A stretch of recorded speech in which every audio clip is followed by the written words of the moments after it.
Mister advocate Shyamaprasad ഉണ്ടായിരുന്നല്ലോ, രേണുകയുടെ പൂർവ്വകാമുകൻ. അയാൾക്ക് ഒരിക്കലും മനസ്സമാധാനത്തോടെ ജീവിക്കാൻ കഴിയില്ല. ഒരു കേസ് അന്വേഷണവുമായി ബന്ധപ്പെട്ടാണ് എനിക്ക് നിങ്ങളെ കാണേണ്ടത്. ഉപ്പ് തിന്നവൻ വെള്ളം കുടിച്ചേ മതിയാവൂ മിസ്റ്റർ ശ്യാം. രേണുക കേസന്വേഷണത്തിന്റെ ആദ്യഘട്ടം മുതൽ വഴിമുടക്കിക്കൊണ്ടിരുന്നതും അയാൾ തന്നെയായിരുന്നു sir. Yes, I know. Arunkumar sir എല്ലാം എന്നോട് പറഞ്ഞിട്ടുണ്ട്. എനിക്കിപ്പോ മറ്റു ചില പ്രതീക്ഷകൾ കൂടി ഉണ്ട് മാഡം. എന്താണ് സർ? രേണുക തിരോധാന കേസിലേക്ക് ഡയറക്റ്റായി ചെന്നു കയറാനായിരുന്നല്ലോ നമുക്ക് പ്രതിബന്ധങ്ങൾ ഉണ്ടായിരുന്നത്. ഇതിപ്പോ ടീച്ചറെ ചുറ്റിപ്പറ്റിയുള്ള അന്വേഷണം. ഒരു പക്ഷേ ആ പഴയ രേണുക കേസിന്റെ ചുരുളുകൾ അഴിയുന്നതിലേക്ക് തന്നെ ചെന്നെത്തുമെങ്കിലും. ശരിയാണ് സർ. പിന്നെ മാഡം, മിസ്റ്റർ അഡ്വക്കേറ്റ് ശ്യാമപ്രസാദ് ഉണ്ടായിരുന്നല്ലോ, രേണുകയുടെ പൂർവ്വകാമുകൻ. അയാളെപ്പറ്റി മാഡത്തിന്റെ അഭിപ്രായം എന്താ? അയാളെ വ്യക്തിപരമായി എനിക്ക് വലിയ പരിചയമൊന്നുമില്ല സർ. എന്നാലും എല്ലാത്തിന്റെയും കാരണക്കാരൻ അയാൾ മാത്രമായിരുന്നല്ലോ. എന്നുവെച്ചാൽ അയാൾ കാരണമാണല്ലോ രേണുക വീട് വിട്ടിറങ്ങാനും ഒടുവിൽ അവൾക്ക് എന്ത് സംഭവിച്ചുവെന്ന് പോലും ആർക്കും അറിയാൻ പറ്റാത്തൊരു സാഹചര്യത്തിലേക്ക് കാര്യങ്ങൾ ചെന്നെത്തിയതും. രേണുകയുടെ ഒഴിവാകൽ കൊണ്ട് അയാൾക്ക് മറ്റു ചില നേട്ടങ്ങൾ കൂടി ഉണ്ടായല്ലോ അല്ലേ? അയാൾക്കും സഹോദരിക്കുമെല്ലാം പുതിയൊരു ജീവിതം കിട്ടിയല്ലോ. പക്ഷേ അയാൾ ജോലി ഉപേക്ഷിച്ചത് എന്ത് കാരണം കൊണ്ടാവാം? എനിക്കറിയില്ല സർ. പക്ഷേ ഒരു കാര്യം ഉറപ്പാണ്, അയാൾക്ക് ഒരിക്കലും മനസ്സമാധാനത്തോടെ ജീവിക്കാൻ കഴിയില്ല. ഓക്കെ മാഡം, ഞാൻ പിന്നീട് വിളിക്കാം. Thank you.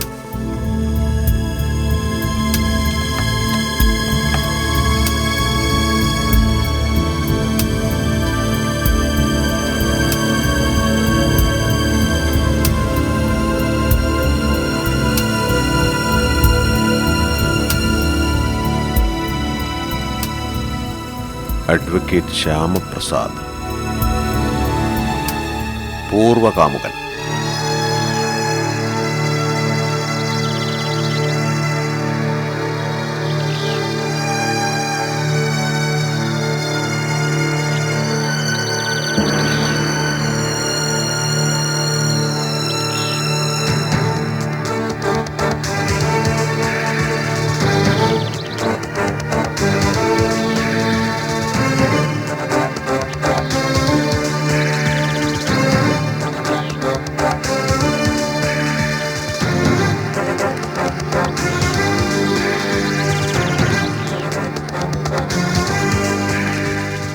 എന്തിനാ എന്നോട് ഇവിടെ വരാൻ പറഞ്ഞത്?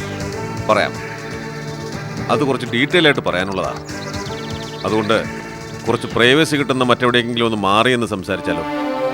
അത്ര സീരിയസ് മാറ്റർ വല്ലതും ആണെങ്കിൽ താങ്കൾ എൻ്റെ വീട്ടിലേക്ക് വരൂ, ഇല്ലെങ്കിൽ നാളെ ഞാൻ CEO ഓഫീസിലേക്ക് വരാം. ആദ്യം ഈ രണ്ട് വഴികളും ഞാൻ ആലോചിച്ചതാണ്. പിന്നീട് അത് വേണ്ടെന്ന് തോന്നി. വീട്ടിലായാൽ അതിൻ്റെതായ ചില ഔപചാരികതകൾ, ചില ഫോർമാലിറ്റീസ്. ഓഫീസിലായാൽ തികച്ചും ഒഫീഷ്യൽ. സോ അതുകൊണ്ടാണ് ഞാൻ ഇങ്ങനൊരു ഡിസിഷൻ എടുത്തത്. കൂടുതൽ സൗകര്യം ഇതാണെന്ന് തോന്നി. ആവശ്യം താങ്കളുടേതാവുമ്പോൾ ഡിസിഷൻ എടുക്കേണ്ടതും സൗകര്യം ഏതാണ് തീരുമാനിക്കേണ്ടതും ഒക്കെ ഞാനാണല്ലോ. അതിലെൻ്റെ ഒരു ശരി. ആവശ്യം എൻ്റേത് മാത്രമല്ല, ഡിപ്പാർട്ട്മെന്റിൻ്റേത് കൂടിയാണ്. For judiciary. ജുഡീഷ്യറി? യെസ്. ഒരു കേസ് അന്വേഷണവുമായി ബന്ധപ്പെട്ടാണ് എനിക്ക് നിങ്ങളെ കാണേണ്ടത്. അതാണ് എൻ്റെ ആവശ്യം. കേസന്വേഷണോ? ഏത് കേസന്വേഷണം? പറയാം. ഇപ്പോൾ വക്കീലല്ലെങ്കിലും നിങ്ങൾ നിയമം പഠിച്ച ആളാണ്. ഞാനൊരു നിയമപാലകനും. അതുകൊണ്ടാണ് ഒരു അൺഒഫീഷ്യൽ മീറ്റിംഗ് സ്റ്റൈലിലായിക്കോട്ടെ എന്ന് ഞാൻ കരുതിയത്. ഏതായാലും നിങ്ങളൊരു അല്പസമയം ബുദ്ധിമുട്ടിയേ തീരൂ മിസ്റ്റർ ശ്യാം. ആദ്യം രേണുക. ഇപ്പോൾ ഇത് അവളുടെ അമ്മ നിർമ്മല ടീച്ചറും. ഇവരൊക്കെ ഇവിടെ നിന്നും ഒഴിവാകേണ്ടതിന്റെ ഇത്ര വലിയ ആവശ്യം ഇവിടെ ആർക്കാണ് മിസ്റ്റർ ശ്യാം? ഇതൊക്കെ എന്നോട് ചോദിക്കാൻ എന്തിനാണെന്ന് എനിക്ക് മനസ്സിലാവാത്തത്. നിങ്ങളോട് മാത്രമല്ല, ആ വീടുമായും ടീച്ചറുമായും ഒക്കെ ബന്ധമുള്ള എല്ലാവരോടും ചോദിക്കുന്ന ചോദ്യമാണിത്. പിന്നെ നിങ്ങൾക്ക് ബന്ധം കൂടുതൽ ടീച്ചറുടെ മകളുമായിട്ടായിരുന്നു എന്ന കാര്യവും എനിക്കറിയാം. അതൊരു സാധാരണ ബന്ധവുമായിരുന്നില്ല. വിവാഹ തീയതി വരെ നിശ്ചയിച്ചുറപ്പിച്ച ഒരു സ്ട്രോങ് ലവ് അഫെയർ. എന്നിട്ട് ഒടുവിൽ അത് നടക്കാതെ പോയി. രേണുക എവിടെയോ അപ്രത്യക്ഷയായി. നിങ്ങൾ വേറെ വിവാഹവും കഴിച്ചു. നിങ്ങൾ സുഖമായിട്ട് ജീവിക്കുന്നു. രേണുക ഇപ്പോഴും എവിടെയെന്ന കാര്യം അജ്ഞാതവും. നിങ്ങൾക്കിടയിൽ ശരിക്കും എന്താണ് മിസ്റ്റർ ശ്യാം സംഭവിച്ചത്? ഇതൊക്കെ ഞാൻ പല ആവർത്തി പലരോട് ഏറ്റു പറഞ്ഞിട്ടുള്ള കാര്യങ്ങളാണ്, എക്സ്പെഷ്യലി നിങ്ങളുടെ ഡിപ്പാർട്ട്മെന്റിനോട്. ആ കേസ് ഫയൽ ഇപ്പോഴും ഏതെങ്കിലും മൂലയിൽ പൊടിപിടിച്ച് കിടക്കുന്നുണ്ടാവും. പോയി തട്ടിക്കുടഞ്ഞെടുത്ത് നോക്കിയാൽ മതിയാവും, അറിയാൻ സാധിക്കും. ഇല്ലെങ്കിൽ നിങ്ങൾക്ക് മുമ്പ് ഈ കേസ് അന്വേഷിച്ച CA അരുൺകുമാർ ഉണ്ടല്ലോ, അദ്ദേഹത്തോട് പോയി ചോദിക്കേ. അദ്ദേഹം ഇതിന്റെ പിന്നാലെ കടന്ന് കുറെ ഓടിയതാണല്ലോ. മിസ്റ്റർ ശ്യാം, നിങ്ങൾ സംസാരിക്കുന്നത് ഒരു പോലീസ് ഓഫീസറോടാണ്. പക്ഷെ ഞാനൊരു സാധാരണ മനുഷ്യനാണ് സർ. മജ്ജയും മാംസവും വികാരങ്ങളും ഒക്കെയുള്ള ഒരു സാധാരണ മനുഷ്യൻ. ഇതേ കേസിന്റെ പേരിൽ കഴിഞ്ഞ 4-5 വർഷങ്ങളായി ഞാൻ അനുഭവിക്കുന്ന വേദന എന്താണെന്ന് നിങ്ങളോട് പറഞ്ഞാൽ ഒരുപക്ഷെ നിങ്ങൾക്ക് അത് മനസ്സിലാവില്ല. ഉപ്പ് തിന്നവൻ വെള്ളം കുടിച്ചേ മതിയാവൂ മിസ്റ്റർ ശ്യാം. അപ്പോ ഒരു കുറ്റവാളിയായിട്ടാണ് നിങ്ങൾ എന്നെ കാണുന്നതല്ലേ?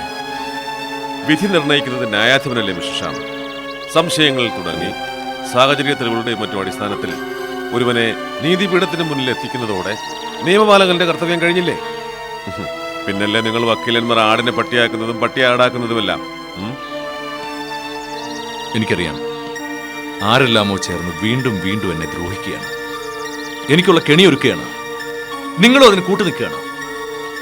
മിസ്റ്റർ ശ്യാം, നമ്മൾ തമ്മിൽ യാതൊരു മുൻവൈരാഗ്യങ്ങളോ മുൻപരിചയമോ പോലുമില്ല. പിന്നെന്തിന് ഞാൻ നിങ്ങളെ ദ്രോഹിക്കണം? It's my duty.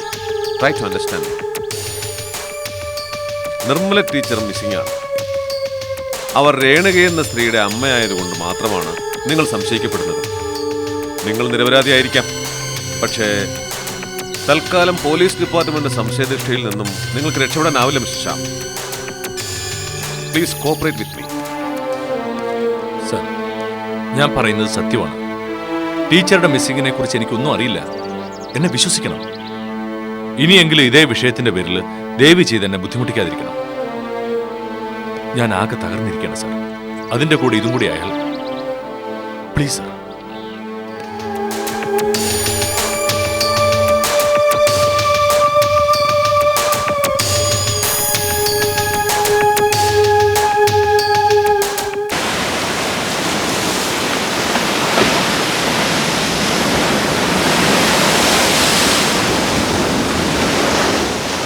ശരിക്കും ഒരു കുറ്റവാളിയോട് എന്ന പോലെയാണ് സാർ അയാൾ എന്നോട് പെരുമാറിയത്. ടീച്ചറെ കാണാനില്ലാത്തതിന്റെ ഉത്തരവാദിത്വം എനിക്കാണെന്ന് മട്ടില്ല. പക്ഷെ അയാൾക്ക് അറിയേണ്ടത് ശരിക്കും ടീച്ചറിന്റെ കാര്യമല്ലായിരുന്നു, പിന്നെ രേണുകയെ കുറിച്ചായിരുന്നു. രേണുകയെ കുറിച്ചോ? അതെ സാർ, അയാളുടെ ചോദ്യങ്ങളെല്ലാം അത്തരത്തിലുള്ളതായിരുന്നു. അതൊക്കെ കഴിഞ്ഞുപോയ കാര്യങ്ങളല്ലേ ശ്യാം? വർഷം എത്ര കഴിഞ്ഞു? പിന്നെ അതേക്കുറിച്ച് ഇങ്ങനെ കുത്തിപ്പൊക്കി കൊണ്ടുവരുന്നൊരു അന്വേഷണം ഇവിടെ എത്തിയില്ലല്ലോ സാർ. റീ ഇൻവെസ്റ്റിഗേഷൻ ആവും. പക്ഷെ വീണ്ടും വീണ്ടും എന്നെ ഇങ്ങനെ ബുദ്ധിമുട്ടിക്കുന്നത് എന്തിനാണെന്നാ എനിക്ക് മനസ്സിലാവുന്നത്. പൊതുവെ ഇൻവെസ്റ്റിഗേഷന്റെ ഒരു സ്വഭാവം അങ്ങനെയാണല്ലോ ശ്യാം. കേസുമായിട്ട് നേരിയ ഒരു ബന്ധം പോലും ഉണ്ടെന്ന് സംശയിക്കുന്ന ആരെയും അവർ ഒഴിവാക്കാറില്ലല്ലോ. പിന്നെ ആ കേസിൽ ശ്യാമിനുള്ള പങ്ക് അത്ര നിസ്സാരവും ആയിരുന്നില്ലല്ലോ. എന്ത് പങ്ക്? സാറിനെല്ലാം അറിയാവുന്നതല്ലേ. എന്നിട്ടും എനിക്കറിയാവുന്നതുകൊണ്ട് മാത്രം കാര്യമില്ലല്ലോ ശ്യാം. മടുത്തു സാർ. എത്രയെന്ന് കരുതിയാ ഞാനിങ്ങനെ ഓരോരോ പുതിയ ഇൻവെസ്റ്റിഗേഷൻ ഓഫീസേഴ്സ് വരുമ്പോഴും പറഞ്ഞത് തന്നെ വീണ്ടും വീണ്ടും ഇങ്ങനെ പറയേണ്ടി വരിക എന്ന് വെച്ചാൽ it's cruel, very cruel. Shyam, തന്റെ മാനസികാവസ്ഥ എനിക്ക് മനസ്സിലാകുന്നുണ്ട്. But we R helpless. നമ്മൾ വിധേയരായേ പറ്റൂ. എസ്പെഷ്യലി നമുക്ക് നിയമം അറിയാവുന്നവരാണല്ലോ. അതുകൊണ്ട് അവരവരുടെ ഡ്യൂട്ടിയാണ് ചെയ്യുന്നത്. താൻ ഇങ്ങനെ ടെൻഷൻ ആകേണ്ട ഒരു കാര്യവും ഇല്ല. തന്നെയുമല്ല ഈ കേസിൽ നിരപരാധിയുമാണല്ലോ. അതുകൊണ്ട് മാത്രം കാര്യമില്ല സാർ. അവർക്കൂടെ അത് തോന്നണ്ടേ? അതാണ് ഞാനും പറഞ്ഞു വരുന്നത്. അവർക്ക് അങ്ങനെ തോന്നണമെങ്കിൽ താൻ മാക്സിമം അവരോട് കോഓപ്പറേറ്റ് ചെയ്തേ പറ്റൂ. കോഓപ്പറേറ്റ് ചെയ്യാം, മാക്സിമം ഞാൻ കോഓപ്പറേറ്റ് ചെയ്യാം. പക്ഷെ എത്ര കാലം, എത്ര നാളാണ് സാർ? അതുകൂടി സാർ ഒന്ന് പറ. ശ്യാം, നിർമ്മല ടീച്ചറെ കാണാനില്ല എന്നുള്ളതാണ് ഇപ്പോഴത്തെ പ്രശ്നം. രേണുക കേസിൽ എന്നതുപോലെ ഈ കേസിലും തനിക്ക് പങ്കുണ്ടെന്ന് അവർ സംശയിക്കുന്നു. It's natural. അതേക്കുറിച്ച് ഓർത്ത് താൻ ഇങ്ങനെ വറീഡാകുക അല്ല ചെയ്യേണ്ടത്. പകരം ടീച്ചറെ കുറിച്ച് അന്വേഷിക്കാൻ താനും കൂടെ ശ്രമിക്കണം.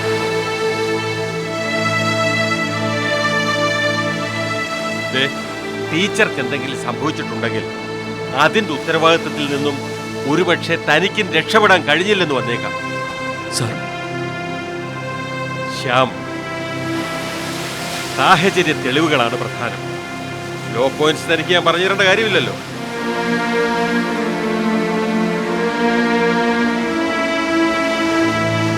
തന്നെ ടെൻഷനാക്കാൻ വേണ്ടി പറഞ്ഞതല്ല ശ്യാം. രേണുകയുടെ ദുരന്തത്തിന് പിന്നിൽ ആരെങ്കിലും പ്രവർത്തിച്ചിട്ടുണ്ടെങ്കിൽ അവരുടെ ലക്ഷ്യത്തിന്റെ പൂർത്തീകരണത്തിന് ടീച്ചറുടെ ഒഴിവാകൽ കൂടി ആവശ്യമാണെന്ന് അവർക്ക് തോന്നിയിരിക്കാം. സാർ ഉദ്ദേശിക്കുന്നത് ധനപാലനെ തന്നെയല്ലേ? Yes, no doubt. പക്ഷേ അത് അനുവദിച്ചു കൊടുക്കാതിരിക്കാനാണ് നമ്മൾ ശ്രമിക്കേണ്ടത്, എസ്പെഷ്യലി യു. കാരണം ടീച്ചറുടെ മേൽ ശ്യാമിനും ചില ഉത്തരവാദിത്തങ്ങൾ ഉണ്ടെന്നുള്ളത് കൊണ്ട് തന്നെ. എനിക്കെന്ത് ഉത്തരവാദിത്തമാണ് സാർ അവരോട്? ഉണ്ട് ശ്യാമിന് ഉത്തരവാദിത്തമുണ്ട്. നന്നായി താനതൊന്ന് ആലോചിച്ച് നോക്ക്.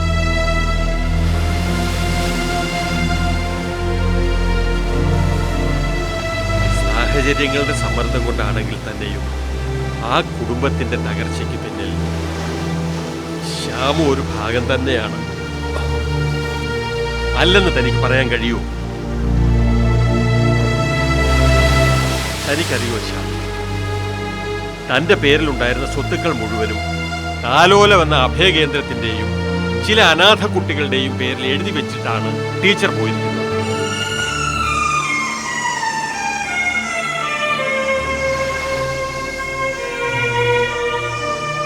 ചിലപ്പോൾ അതൊരു തീർത്ഥാടനമായിരിക്കാം, എല്ലാം ഉപേക്ഷിച്ചുകൊണ്ടുള്ള ഒരു തീർത്ഥാടനം.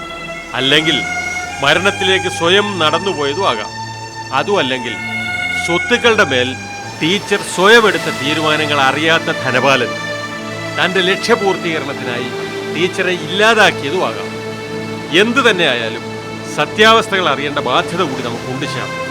ഒന്നുമില്ലെങ്കിലും നമ്മുടെ സേഫ് സൈഡ് ഓർത്തെങ്കിലും. നമ്മൾ എന്താണ് സാർ ചെയ്യേണ്ടത്?